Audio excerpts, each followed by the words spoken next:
Epilogi. Terima kasih sudah mengklik podcast horor ini. Kali ini aku akan membawakan kisah horor fiksi yang diangkat dari novel karyaku yang berjudul Sedayu Bahu Lawean. Saat ketiga orang lelaki yang dinikahinya tewas beruntun dalam kondisi yang mengenaskan, orang-orang mulai menyematkan sebutan perempuan bahu lawean pada diri Sedayu. Mereka percaya ada makhluk yang menguasai tubuh Sedayu dan akan membunuh siapa saja yang mencintainya. Mampukah Sedayu melawan kekuatan jahat yang menguasai raganya? Untuk mengetahui kelanjutannya, silakan siapkan posisi ternyamanmu dan selamat mendengarkan kisah horor persembahan dariku.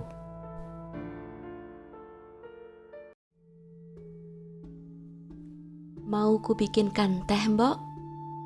Tanya Sedayu sesampainya mereka di rumah.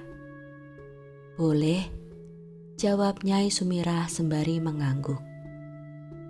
Sedayu bergegas menuju ke dapur dan menjerang air. Nyai Sumirah menghempaskan tubuhnya ke kursi kayu jati di ruang tamu. Ia melepaskan kebayanya dan hanya memakai kemben.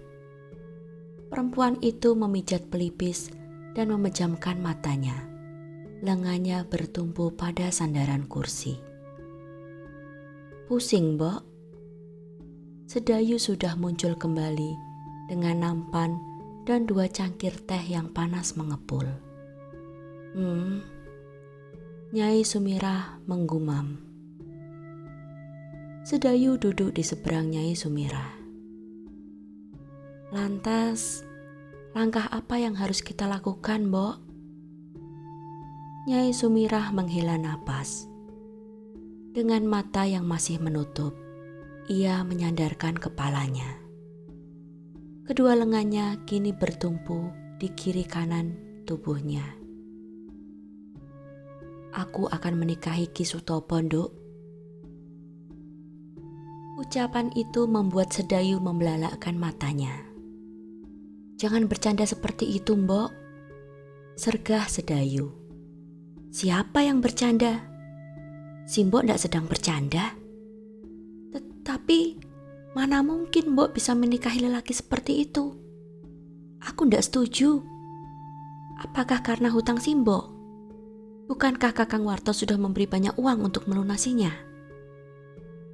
Sedayu sangat marah mendengar rencana itu. Namun kebalikannya, Nyai Sumirah justru tampak sangat tenang. Perempuan itu mengangkat cangkir tehnya dan menghirupnya perlahan.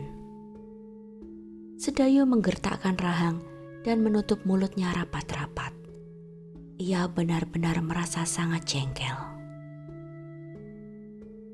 Si Mbok tak pernah mau menerima uang atau bantuan apapun secara cuma-cuma, termasuk uang pemberian Warto. Bukankah kau yang menerima uang itu dan bukannya si Mbok? Ucapan itu menohok telak perasaan Sedayu. Di dalam hati, ia membenarkan pernyataan sang ibu. Ia memang salah, telah menerima uang itu tanpa terlebih dulu bermusyawarah dengan sang ibu. Tapi ia tetap akan menentang habis-habisan keputusan ibunya untuk menikah dengan rentenir itu. Maaf kalau Mbok kecewa karena aku langsung menerima uang itu tanpa bertanya dulu kepada Mbok. Tapi tolonglah Mbok, jangan menikah dengannya. Pilihlah orang lain saja bila Mbok memang masih ingin menikah. Orang yang si Mbok cintai. Si Mbok tidak mencintai siapa-siapa, Nduk. Tujuan si Mbok menerima pinangan Ki Sutopo adalah hanya karena agar kau terlepas dari kutukan itu. Agar kau bisa mendapatkan jodoh dan melanjutkan hidupmu. Si Mbok sudah tua, sedangkan usiamu masih sangat muda. Si Mbok tak ingin kau menjanda seumur hidupmu karena kutukan itu. Air mata Sedayu berlinang-linang saat ia mendengar ucapan halus Nyai Sumirah.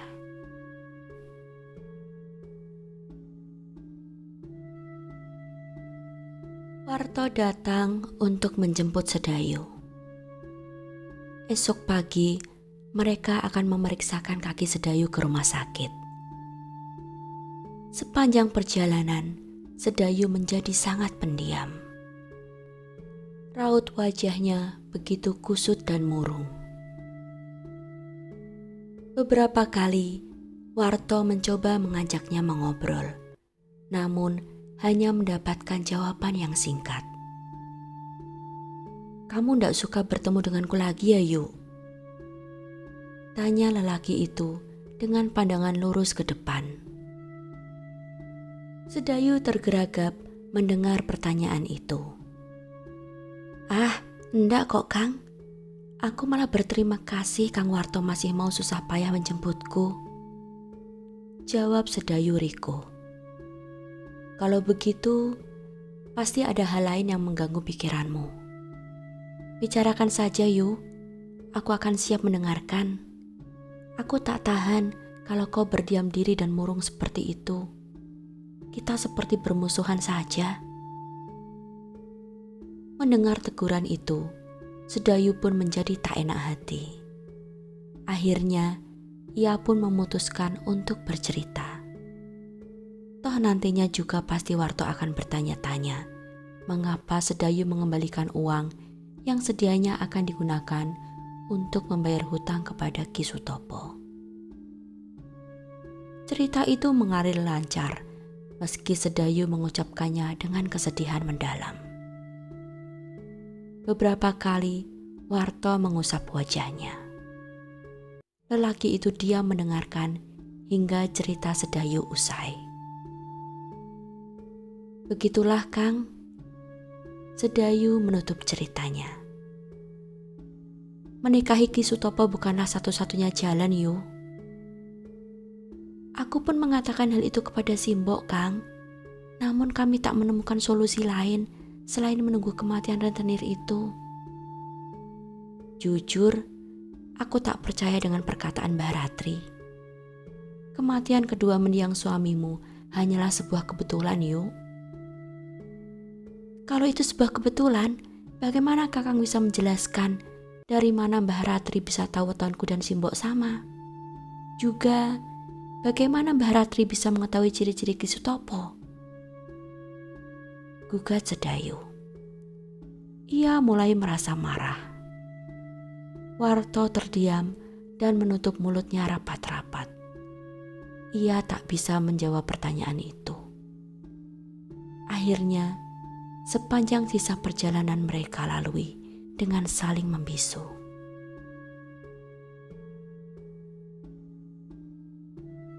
Mereka tiba saat hari sudah larut malam karena Warto mengajak Sedayu untuk mampir makan malam dulu di sebuah restoran.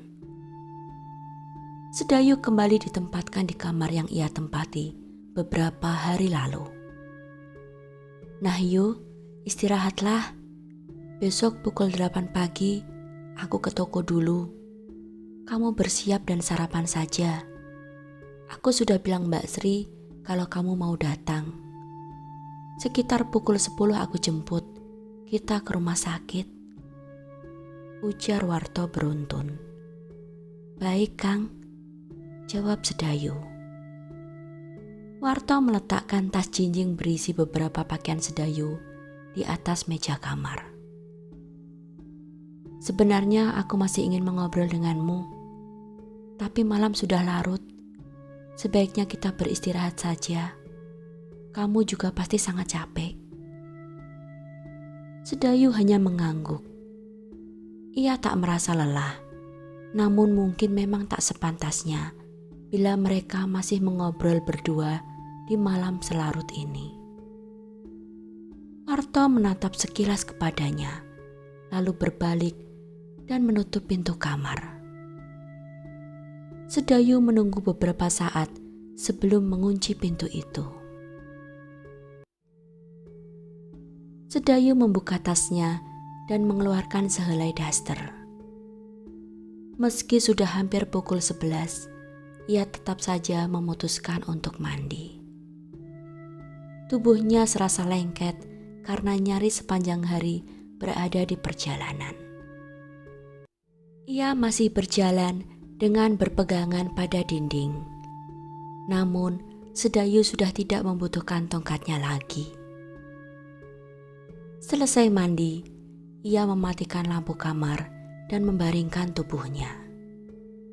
Meski pintu tertutup rapat dan lampu sudah dimatikan, namun ia masih dapat memandang ke sekeliling kamar karena sinar dari lampu teras samping yang menembus tirai tipis di jendela kamar itu.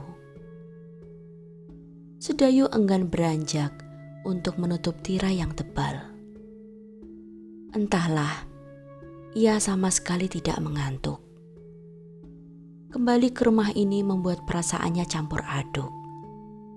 Di satu sisi, ia merasa bahagia bisa berjumpa kembali dengan Warto.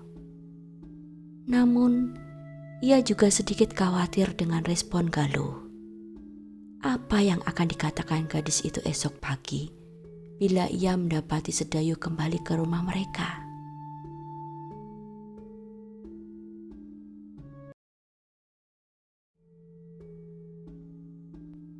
Galuh berangkat ke sekolah pada pukul 6.30.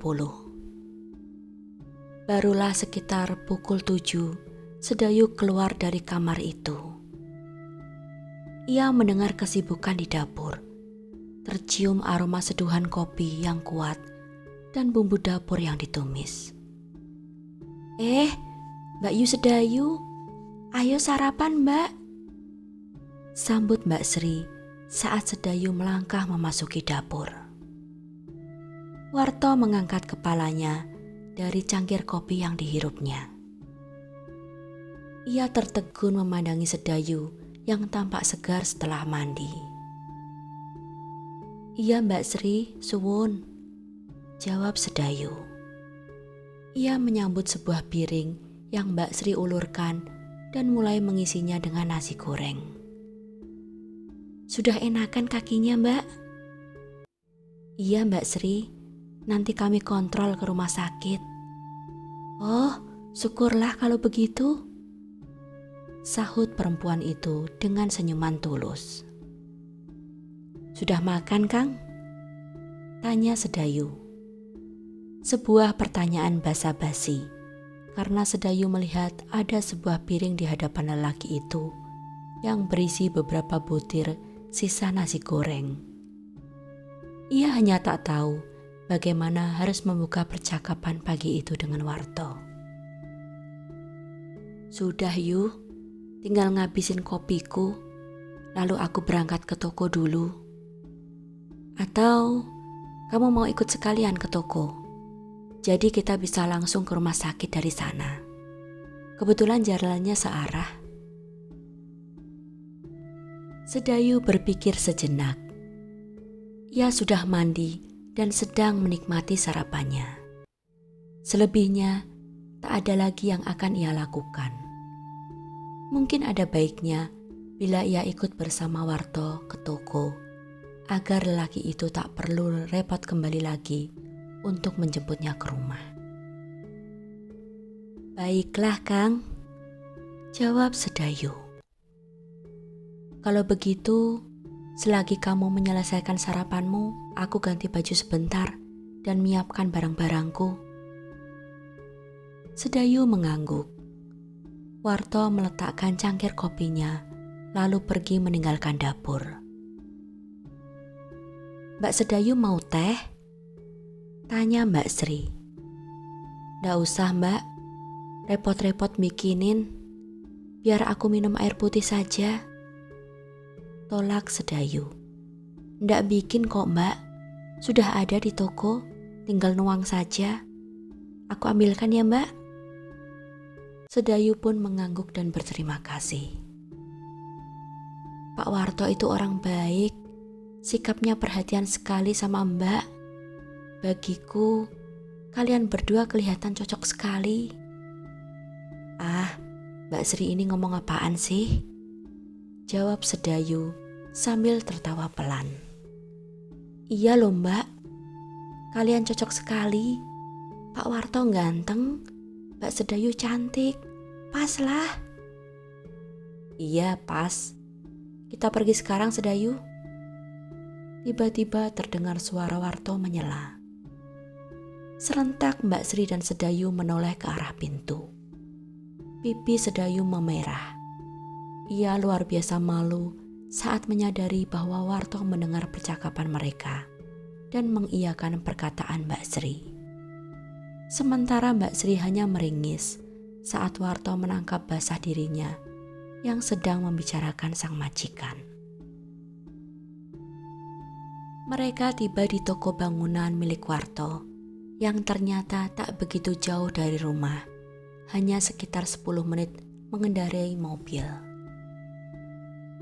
Setibanya di sana, para pegawai Warto dan kuli angkut sontak menatap heran kedatangan sang majikan dengan seorang perempuan yang asing bagi mereka. Mereka saling tersenyum lebar dan sikut-menyikut dengan suara berbisik, membicarakan dan bertanya-tanya tentang sosok Sedayu. Pemandangan itu membuat Sedayu merasa jengah. Ia hanya duduk diam dan membuang pandangan pada taman kecil di samping toko, sembari menunggu Warto selesai memberikan beberapa instruksi kepada para pegawainya. Selama itu pula, Sedayu merasa canggung luar biasa. Akhirnya Warto pun mengajaknya meninggalkan toko, diiringi dengan tatapan ingin tahu mereka. Mereka tiba di rumah sakit dan menghabiskan waktu selama 2 jam di sana. Dokter memeriksa kaki Sedayu dan luka bekas operasinya yang sudah menutup dan kering. Kondisi kakinya sudah bagus, Mbak. Cukup latihan jalan dan minum obat yang nanti saya resepkan. Kalau obat itu sudah habis, tak perlu beli lagi. Kalau ada keluhan, segera kembali kemari ya. Pesan dokter sebelum mereka meninggalkan rumah sakit. Sedayu merasa bahagia mendengar hal itu. Namun, seketika ia teringat sesuatu. Bila ia sudah tak perlu lagi ke rumah sakit, apakah ia akan bertemu lagi dengan Warto? Aku senang kakimu pulih kembali, Yu, kata Warto dalam perjalanan pulang. Iya, Kang, syukurlah.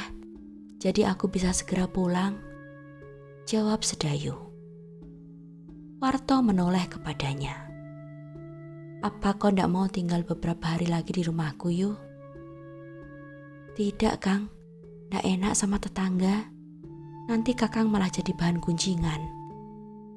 Aku akan pulang secepatnya sendiri saja. Toh aku sudah cukup kuat untuk naik kendaraan umum. Sejujurnya, bukan hal itu yang menjadi alasan Sedayu untuk segera kembali ke Girilaya. Ia hanya tak mau menjadi penyebab pertengkaran antara Warto dan Galuh untuk suatu hal yang tak penting. Tidak, Yu, aku yang menjemputmu, jadi aku pula lah yang harus mengantarmu pulang. Lagi pula, aku juga ada perlu dengan simbokmu. Sedayu menoleh heran. Ada perlu apa Kakang dengan simbok? Apakah karena persoalan simbok yang tak mau menerima uang bantuan Kakang untuk membayar hutang? Itu sudah keputusan simbok, Kang. Ia tak akan mau mengubahnya. Simbok adalah perempuan yang keras kepala. Sama sepertimu, bukan? Goda Warto sambil mengerling. Sedayu tersipu dan menunduk. Bukan tentang itu, Sedayu. Lalu, aku akan melamarmu kepada simbok. Sedayu pun terperangah. Jangan berkata ngawur, Kakang. Aku sudah menceritakan segalanya tentang masa laluku, kan? Apa Kakang tak mempercayai ceritaku? Aku percaya akan ceritamu, Yu. Tapi aku juga punya keyakinan bahwa aku bisa melawannya. Jangan menyerah pada hal seperti itu, Yu. Sejak pertama kali kita bertemu, Hanya sekali aku menyentuhmu, yaitu saat membopong tubuhmu dari selokan tempat kecelakaan dulu.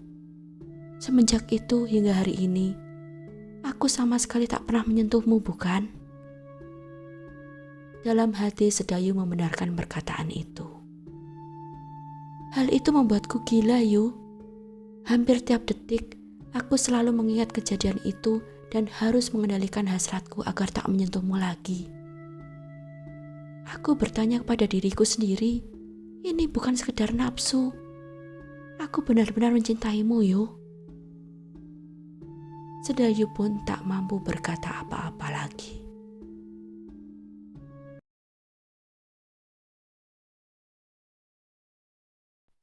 Selepas maghrib, siswa sudah berada di pendopo rumah Ki Sutopo. Sejak beberapa minggu yang lalu, ia dan beberapa orang temannya menerima pekerjaan dari lelaki itu untuk menebang beberapa batang pohon jati di dalam hutan. Malam itu, Ki Sutopo menjanjikan akan memberikan uang pembayaran untuk mereka yang diwakili oleh siswa. Aku akan membuat sebuah rumah untuk calon istriku yang baru, ujar Ki Sutopo saat itu. Kala itu siswa hanya tertawa mendengar perkataan Ki Sutopo. Lelaki tua itu sudah terkenal sebagai tukang kawin. Ia mempunyai banyak istri yang tersebar hampir di setiap desa, termasuk di Girilaya. Ki Sutopo sudah punya banyak istri, sedangkan aku satu saja belum. Jawab siswa sembari tertawa. Ki Sutopo tertawa terbahak-bahak. Kamu harus punya duit banyak untuk menggait perempuan, wo. Aku ndak punya banyak duit, Ki. Lagi pula ndak semua perempuan mau diiming-imingi dengan duit. Jawab siswa. Betul, jawab Ki Sutopo sembari mengelus-elus jenggot panjangnya yang sudah memutih. Kalau mereka ndak mempan diiming-imingi duit, pakailah cara lain. Pelet saja mereka. Ki Sutopo tertawa tergelak-gelak. Siswa pun ikut tertawa. Tapi Ki, pernah ndak ada perempuan yang menolak Ki Sutopo meski dengan uang dan tak mempan juga dipelet? Tanya siswa penasaran. Ki Sutopo menerawang sejenak. Ada. Terpaksa aku cari jalan lain. Jalan yang sangat kejam. Kalau dia tak mau kawin denganku, maka ia juga tak boleh kawin dengan orang lain. Siswa sedikit bergidik mendengar nada bicara si rentenir tua yang terkenal bengis dan kejam itu. Ki Sutopo tak segan-segan menyita rumah, hewan ternak, tanah dan lahan, ataupun anak gadis dari para peminjam uangnya yang tak sanggup melunasi hutang mereka kepada Ki Sutopo. Siapa dia, Ki? Kalau aku boleh tahu? Rasa penasaran siswa mendorongnya untuk bertanya lebih jauh. Meski ia sedikit khawatir, Ki Sutopo akan marah mendengar pertanyaan itu. Namun ternyata lelaki itu dengan tenang menjawab. Perempuan yang aku incar semenjak ia gadis belia. Bahkan sampai umurnya yang nyaris separuh abad pun, ia tetap cantik jelita. Sayang sekali, ia selalu menolakku mentah-mentah. Itu sebabnya aku mengirimkan jin untuk mencegahnya dimiliki oleh orang lain. Dia adalah Nyai Sumirah. Sayang sekali, sihir yang aku kirimkan malah menyerang anaknya. Sementara perempuan itu, meskipun tak pernah menikah lagi sejak kematian suaminya, ia tetap bersikukuh tak mau menerima lamaranku. Dasar perempuan keras kepala. Ki Sutopo terus mengoceh di hadapan siswa. Namun siswa sudah tak mendengarkannya lagi. Wajah jelita Sedayu terpampang di pikirannya. Ia teringat saat-saat ia menggoda Sedayu di warung Bu Woro. Perempuan itu sama kerasnya seperti Nyai Sumirah.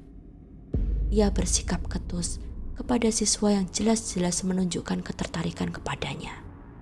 Hingga akhirnya siswa menyerah saat Sedayu menikahi suami keduanya. Semenjak itu, hati siswa tertambat kepada seorang gadis bernama Farida, anak seorang buruh tani. Namun semenjak kematian suami kedua Sedayu yang membuat perempuan itu kembali ke Girilaya, hati siswa pun masih berdesir setiap kali melihat Sedayu. Sayang sekali, si perempuan bahulawean itu masih bersikap sedingin es kepadanya. Pengakuan Ki Sutopo yang membuka apa yang terjadi kepada Sedayu tetap saja tak membuat siswa bersimpati kepada perempuan itu lagi. Toh, Sedayu sama sekali tak pernah menaruh hati kepadanya. Malah diam-diam, siswa pun senang Sedayu mengalami kesialan beruntun seperti itu. Ia merasa sakit hatinya terbalaskan.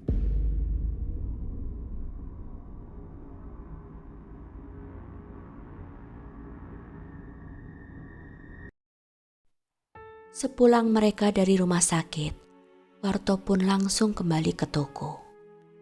Sedayu berganti pakaian, lalu ke dapur untuk menemui Mbak Sri. Perempuan itu sedang asik menyiangi sayuran di atas tampah bambu sembari mendengarkan siaran lagu dari sebuah radio tua. Sesekali ia ikut bernyanyi mengikuti irama lagu. Perempuan itu sama sekali tak menyadari kehadiran Sedayu. "Suaramu ternyata bagus juga, Mbak Sri," ujar Sedayu. Ia tersenyum dan melangkah mendekati Mbak Sri yang terkejut melihatnya. Mbak Sedayu, aku ndak dengar Mbak sudah pulang. Gimana kakinya, Mbak?"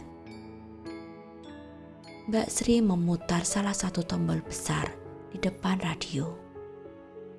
Volume musik pun sekarang terdengar lebih pelan.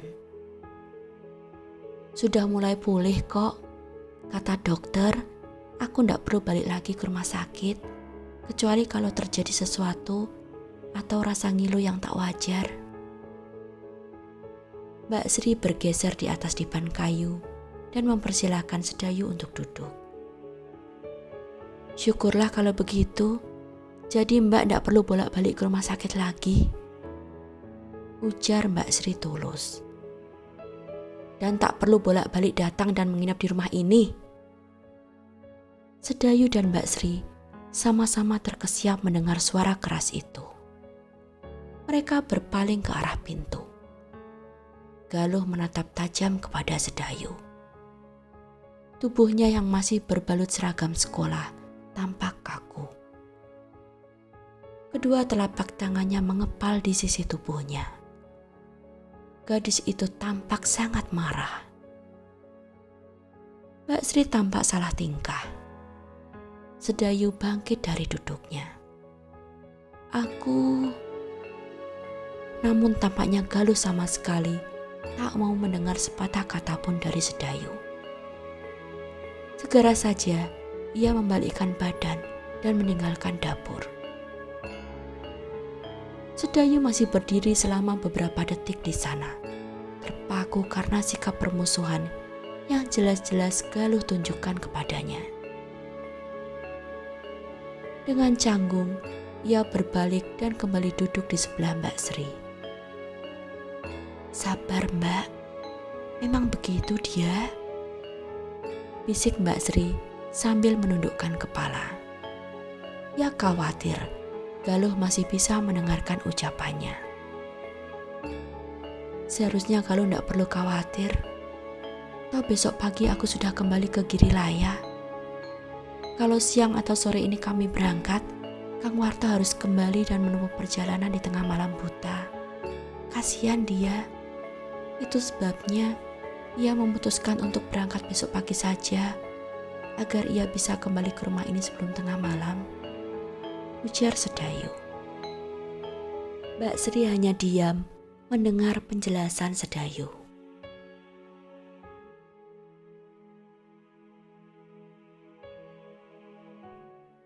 Malam itu Warto makan malam hanya berdua dengan Sedayu di ruang makan. Galuh memilih membawa piring makannya ke dalam kamarnya. Warto menghela napas saat melihat anak gadisnya yang berwajah masam dan bersikap ketus kepada Sedayu. Ia mengamati ekspresi wajah Sedayu yang tetap berusaha tersenyum menghadapi Galuh. "Maafkan Galuh ya Yu," ujar Warto. "Dak apa-apa Kang, anak remaja memang biasanya bersikap seperti itu. Apalagi kepada orang asing seperti aku ini," jawab Sedayu dengan nada datar. "Barang-barangmu sudah siap? Kita berangkat pukul 6 loh besok pagi." Warto berusaha mengalihkan topik pembicaraan. "Sudah Kang, kan cuma 1 tas saja. Sudah siap sejak tadi sore." Warto mengangguk-angguk dan tak bicara lagi. Sepasang insan itu melanjutkan makan malam dalam diam. Selesai makan, mereka mengobrol sebentar di teras samping. Warto bercerita tentang anak-anaknya. Sedayu menceritakan tentang ibu dan adik semata wayangnya. "Aku ingin bertemu Said suatu saat nanti." Sedayu diam saja mendengar ucapan Warto. Ia bingung harus menjawab apa. Peristiwa apa lagi yang akan mempertemukan mereka? Akhirnya Sedayu pun hanya menganggukkan kepalanya. Warto melirik lengan kirinya. "Sudah pukul 9 malam Yu. Lebih baik kita tidur saja. Takut besok bangun kesiangan. Aku juga capek sekali rasanya. Tolong bangunkan aku kalau besok pukul 4:30 aku belum juga bangun." "Ya Kang," jawab Sedayu singkat. Mereka bangkit dari kursi. Sedayu melangkah ke kamarnya, sementara Warto mengunci pintu samping. Tak ada ucapan selamat tidur di antara mereka. Sedayu segera saja terlelap setelah beberapa menit berbaring di atas ranjang. Ia terbangun saat mendengar ketukan pelan di pintu kamar. Dalam keremangan kamar, ia bisa melihat jarum jam weker kecil yang bertengger di atas mejanya menunjukkan pukul 2 dini hari. Hanya ada 3 orang di rumah ini. Kalau bukan Warto, pastilah Galuh yang mengetuk pintu kamarnya. Tapi untuk apa? Hati Sedayu dipenuhi oleh tanda tanya. Dari suaranya yang pelan dan berirama, tampaknya si pengetuk pintu hanya ingin Sedayu yang mendengarkan ketukannya. Sedayu menghidupkan lampu, lalu membuka pintu kamar itu. Tampak Warto berdiri tegak di hadapannya. "Ada apa, Kang?" tanya Sedayu dengan berbisik. Bukannya menjawab pertanyaan Sedayu, Warto malah merangsek maju ke dalam kamar. Sedayu yang merasa terkejut tak siap untuk mencegahnya. Sedayu masih terpaku di pintu kamar. Ia bingung harus melakukan apa. Akhirnya, ia pun menutup pintu kamarnya perlahan. Warto berjalan pelan menuju saklar lampu dan mematikannya. Sedayu kebingungan, mau apa lelaki itu? "Kang, ada apa?" Sedayu berbisik dalam keremangan. Warto tak menjawab. Ia bergerak pelan menuju ke ranjang. Lelaki itu masih mengenakan pakaian yang sama seperti yang dipakainya sewaktu mengobrol di teras tadi. Ia membaringkan diri di sisi kanan ranjang itu, lalu memiringkan tubuhnya menghadap Sedayu. Bagai terhipnotis, Sedayu pun merasa seperti ditarik untuk ikut berbaring di sisi lelaki itu. Sedayu merasa gelisah, jantungnya berdegup kencang. Entah sejak berapa lama saat terakhir ia tidur seranjang dengan seorang lelaki seperti sekarang. Mereka berdua masih berpakaian lengkap dan berbaring dengan posisi berhadapan yang berjarak hanya sekitar 3 jengkal. Warto tak melakukan apa-apa. Ia hanya diam menatap Sedayu dengan pandangan muram. Entah mengapa, tatapan itu membuat Sedayu jatuh iba dan merasa sangat bersalah atas suatu hal yang tak ia lakukan.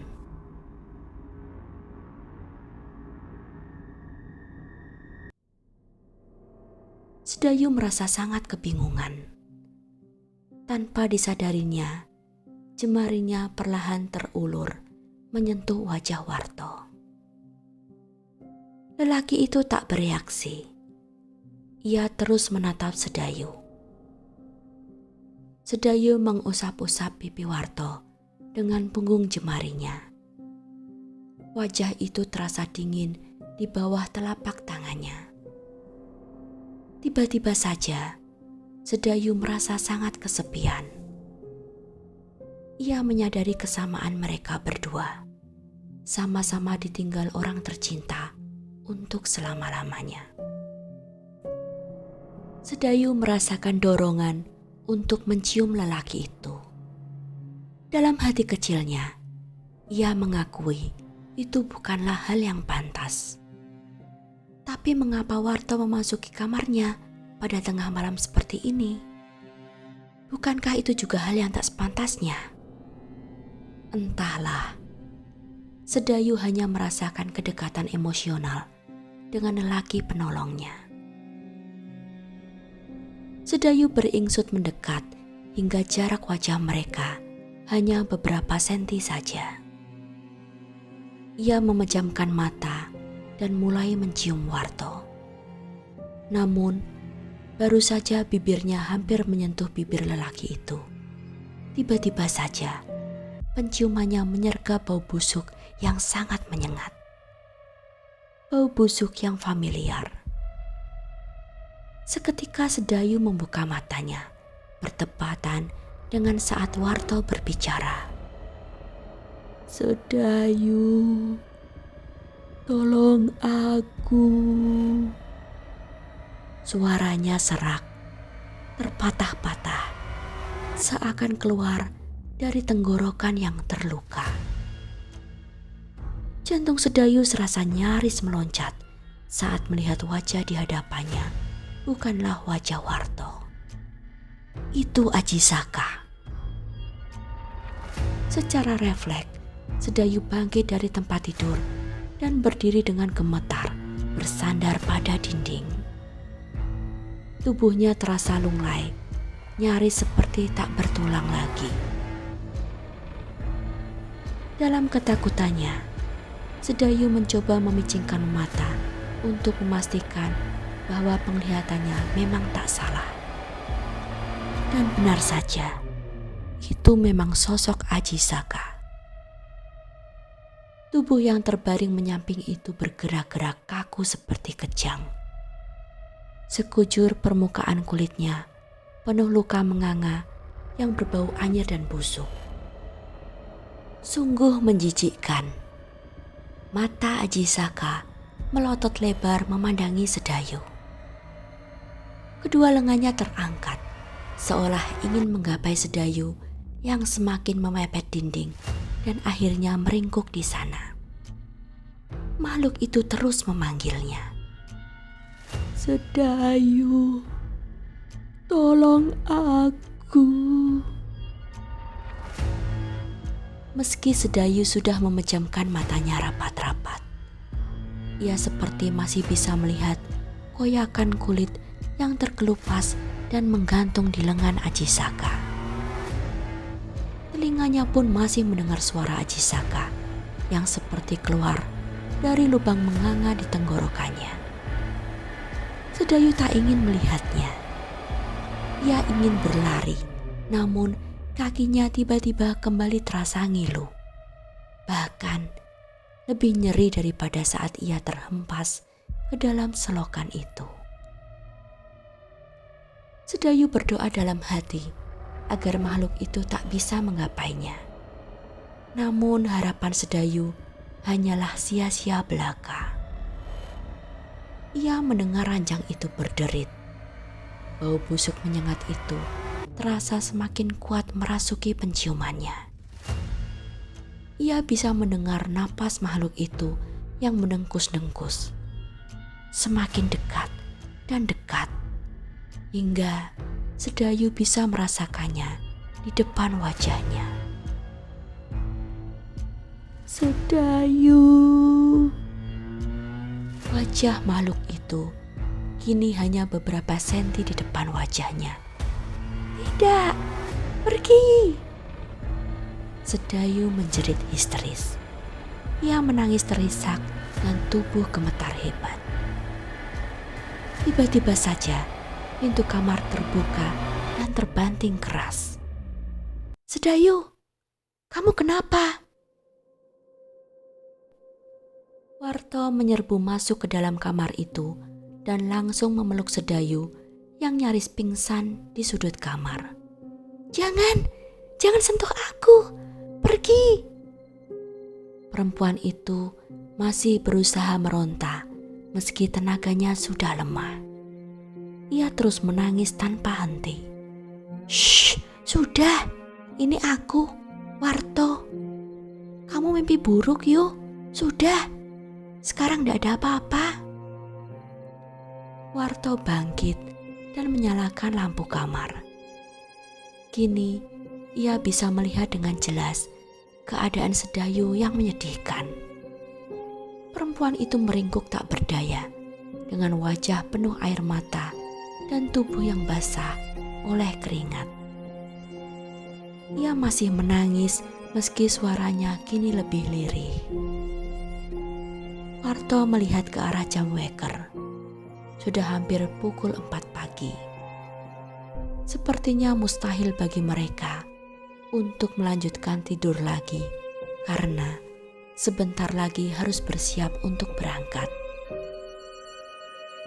Alih-alih memujuk Sedayu untuk duduk di tempat tidur, Warto malah menghampiri Sedayu dan duduk menggelosor di sebelahnya. Lelaki itu meraih bahu Sedayu dan mendekapnya erat hingga tangisan Sedayu mereda. Galuh yang sedari tadi terpaku di ambang pintu, kini langsung berbalik dan kembali ke kamarnya dengan ekspresi wajah yang menunjukkan rasa muak. Sundal, makinya pelan.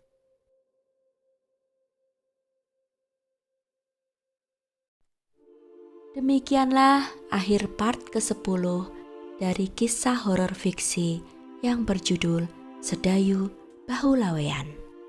Apakah kalian suka kisahnya? Silakan tinggalkan komentar, berikan like, share, dan subscribe channel ini dan nyalakan loncengnya agar kalian mendapatkan notifikasi saat aku mengupload part berikutnya. Terima kasih.